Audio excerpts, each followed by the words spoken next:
शिक्षा और संस्कृति की आवाज़ जानी पहचानी उत्तराखंड मुक्त विश्वविद्यालय आपके लिए लेकर आया है 91.2 एफएम पर हेलो हल्द्वानी।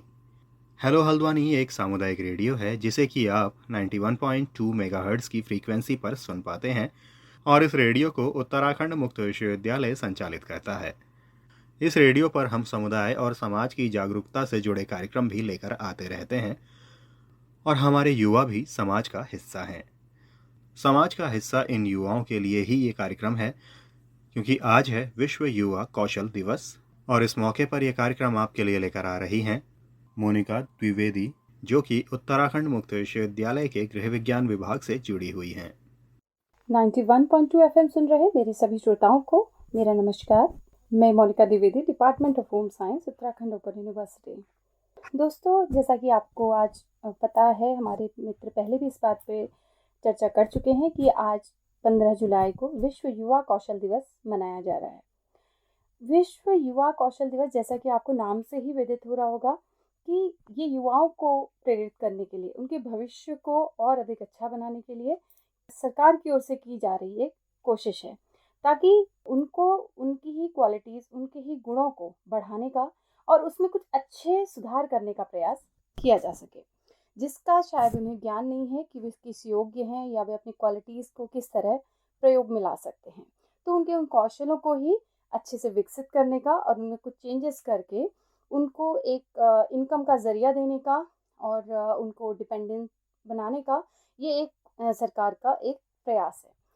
तो जब भी बात आती है कि इस तरह के प्रोग्राम क्यों शुरू किए जाते हैं, तो जैसा कि आप जानते हैं कि जो हमारा युवा है, जो हमारे बच्चे हैं, वो हमारे देश का भविष्य है। बार बार ये बात कही जाती है, सरकार ये बात दोहरा रही है, हम भी ये कई बार कई प्रोग्राम्स में कहते हैं। तो जो युवा है वो क्या सही दिशा में जा रहा है, वो युवा क्या अपने जो स्किल्स हैं उनको सही से प्रयोग में ला पा रहा है, और क्या उसे अपनी एजुकेशन, अपनी क्वालिफिकेशन को प्रयोग में लाने का और उससे कुछ अच्छे प्रयास करने का, जिससे कि देश की उन्नति हो, उनकी खुद की उन्नति हो, ऐसा कोई प्रयास किया जा रहा है। तो इस पे जब सरकार ने एक बार सोचा, तो ये देखने में आया कि आप जैसे कि हालत जानते हैं, देश के हालात जानते हैं, विश्व के हालात जानते हैं कि बेरोजगारी काफ़ी बढ़ गई है। और बेरोजगारी बढ़ गई है, इसका रीज़न एक जनसंख्या तो है ही, साथ ही ये है कि हम सभी लोग नौकरियों की तलाश में हैं। ठीक है, हम लोग कुछ डिग्री ले लेते हैं, कोई कोर्सेज कर लेते हैं, उसके बाद हम नौकरी की इच्छा रखते हैं, जो बिल्कुल साधारण सी बात है, सामान्य सी बात है, जो हर किसी की हो सकती है इच्छा। तो लेकिन अगर ये नौकरियां, अगर ये जो आपके इनकम जनरेशन है, अगर ये केवल नौकरियों पे डिपेंडेंसी थोड़ा कम की जाए और कुछ ऐसे स्किल डेवलपमेंट कोर्सेज किए जाएं या स्किल एनहांस करने के कुछ ऐसे कोर्सेज लाए जाएं, जिनसे कि जो हमारा युवा है, जो हमारे बच्चे हैं, वो ना ना केवल एक डिग्री उनको मिले, ना मतलब डिग्री, सर्टिफिकेट या डिप्लोमा जो भी है, बल्कि उनका एक ओवरऑल डेवलपमेंट हो, उनके जो स्किल्स हैं, उनके जो अपनी क्वालिटीज़ हैं, उनको एनहांस करने का प्रयास किया जा सके। तो इस तरह का एक विचार लेके जो गवर्नमेंट है, उसने ये विश्व युवा कौशल दिवस शुरू किया। तो इसका जो इस बार का थीम है, इस बार विश्व युवा कौशल दिवस की, वो है transforming youth skills for future. अगर साधारण शब्दों में इसे समझें तो भविष्य के लिए, भविष्य तैयार करने के लिए जो युवा कौशल हैं, उनमें कुछ परिवर्तन करना या उसमें कुछ अच्छे परिवर्तन करना, या उनमें कुछ मीन्स कि कुछ ऐसे चेंजेस लाना जिनसे कि उनका फ्यूचर जो है, उनका भविष्य जो है, हम बेटर कर सकें, मतलब उनके बेटरमेंट के लिए प्रयास करना। जैसे कि हमारे मित्र पहले ही बता चुके हैं इसकी हिस्ट्री के बारे में कि ये कैसे शुरू किया गया, क्यों शुरू किया गया, जब इसे शुरू किया गया तो इसके क्या इसके उद्देश्य रखे गए, क्या किन पॉइंट्स पे को लेके काम किया गया। तो जो इंडिया में है, तो अगर बात अपने देश की, भारत की करें, तो 15 जुलाई 2015 को पहली बार युवा कौशल दिवस के मौके पर जो प्रधानमंत्री जी हैं, उन्होंने कौशल विकास योजना की शुरुआत की, आदरणीय प्रधानमंत्री नरेंद्र मोदी जी ने। और इसमें अलग अलग जो देश के अलग अलग क्षेत्रों में, अलग अलग इकाइयों में निःशुल्क औद्योगिक प्रशिक्षण दिए गए। तो इसमें करना ही होता था कि छोटे छोटे कोर्सेज चलते हैं, 3 मंथ के, 6 मंथ के, या 1 ईयर डिप्लोमा। तो इस तरीके का कोर्स करने के बाद उनको जॉब ओरिएंटेड कोर्सेज होते थे, जिनसे कि या तो जॉब लगे जो व्यक्ति है उसकी, या फिर वो अपना कोई खुद का कोई बिजनेस स्टार्ट कर सके, कोई स्मॉल स्केल जो बिजनेसेस होते हैं जैसे जो रन हो रहे हैं, इस टाइप से कुछ भी करके वो अपने एरिया ऑफ इंटरेस्ट में काम करे, जो उसका एरिया है उसमें ही वो और नई स्किल सीखे और उसमें कुछ ना कुछ नया करे। तो इसको लेके ये एक योजना बनाई गई कि इस तरह का कोई प्रोग्राम बनाया जाए। तो बेसिकली आज मैं बात करूँगी कि जो अभी आपको पता है पिछले 2 साल जो हमारे कोरोना काल रहे, तो उसमें क्या ये कौशल विकास जो है काम आया, कोई क्या इस पे काम हुआ इस एरिया में, या फिर उस समय लोगों का कैसा रहा, इनकम जनरेशन कैसे हुई, लोग कैसे मतलब सर्वाइव कर रहे थे। तो जैसे कि आप जानते हैं जो पहले से योजनाएं चल रही थी, जो स्किल डेवलपमेंट की, वो इस समय कुछ धीमी हो गई क्योंकि कोरोना की वजह से, क्योंकि सारा देश ही आर्थिक तंगी से गुजर रहा था। काफ़ी परेशानियों का सामना हुआ, लोगों की जॉब छूट गई, अच्छी अच्छी कंपनीज में ताले लग गए, काफ़ी काम ही नहीं हुआ क्योंकि लॉकडाउन चल गया। तो इस तरीके से सब कुछ बहुत ही चेंज हो गया एकदम से। तो ऐसे में कैसे लोगों ने, आपने देखा होगा जो हमारे साथ के भी कई लोग जो दिल्ली, बॉम्बे, पुणे, बेंगलोर जॉब्स में थे, वो सब जॉबलेस होके घरों को लौट आए क्योंकि इतना बड़ा लॉकडाउन था और अनिश्चित था, पता नहीं था कि कब पूरा होगा। तो ऐसी स्थिति में काफ़ी लोगों ने तो अपने को संभाल लिया, काफ़ी लोग डिप्रेशन में चले गए। होता है, जो कि बहुत नॉर्मल सा है क्योंकि आपकी जॉब छूट जाती है, आपका मोड ऑफ इनकम ख़त्म हो जाता है। अगर आप सिंगल अर्नर हैं किसी घर के, तो फिर आपके साथ बहुत सारी परेशानियाँ हो जाती हैं। तो इस तरीके से काफ़ी परेशानियाँ लोगों ने झेली, काफ़ी परेशानियों का सामना किया। तो इसी स्थिति में कुछ लोगों ने बहुत अच्छा काम किया, कुछ लोगों ने कई नए रोज़गार शुरू किए, खेतियाँ शुरू की, छोटी-छोटी मशरूम की खेती, या फिर कुछ लोगों ने खाद बनाने का बिज़नेस किया, कुछ लोगों ने अपनी और स्किल्स जिसको जो आता था, किसने मशरूम की खेती की, किसने मत्स्य पालन किया, मतलब कि लोगों ने अपने नए-नए स्किल्स को नई-नई दिशा दी।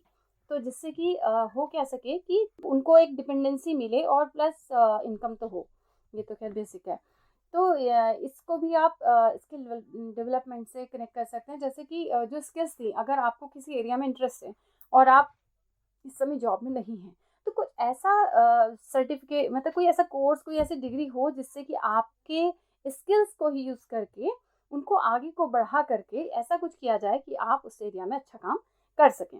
तो जैसे कि कोरोना के समय काफ़ी छोटे-छोटे कोर्सेज़ चलाए गए। जैसे एक होम केयर सहायक का चला, उसमें होता ये था कि उस कोर्स को पूरा फ्रंट लाइन जो कोविड फ्रंट लाइन वर्कर्स थे, उनके लिए ये कोर्स था और उनको इस कोर्स को पूरा करने पे घर पर स्वास्थ्य सहयोगी के रूप में कार्य मिल रहा था, जिससे उनको एक तो एक छोटा-सा उनके पास सर्टिफ़िकेट भी आ गया कि आफ्टर कोविड भी उसको यूज़ कर सकते हैं, प्लस ड्यूरिंग कोविड भी वो उसका पूरा यूज़ कर सकें। और कुछ अपना एक तो गवर्नमेंट को बहुत हेल्प हुई इस स्किल डेवलपमेंट कोर्स को चला के, दूसरा व्यक्ति को तो खैर हुई ही क्योंकि उन्हें तो इससे फ़ायदा हो ही रहा था।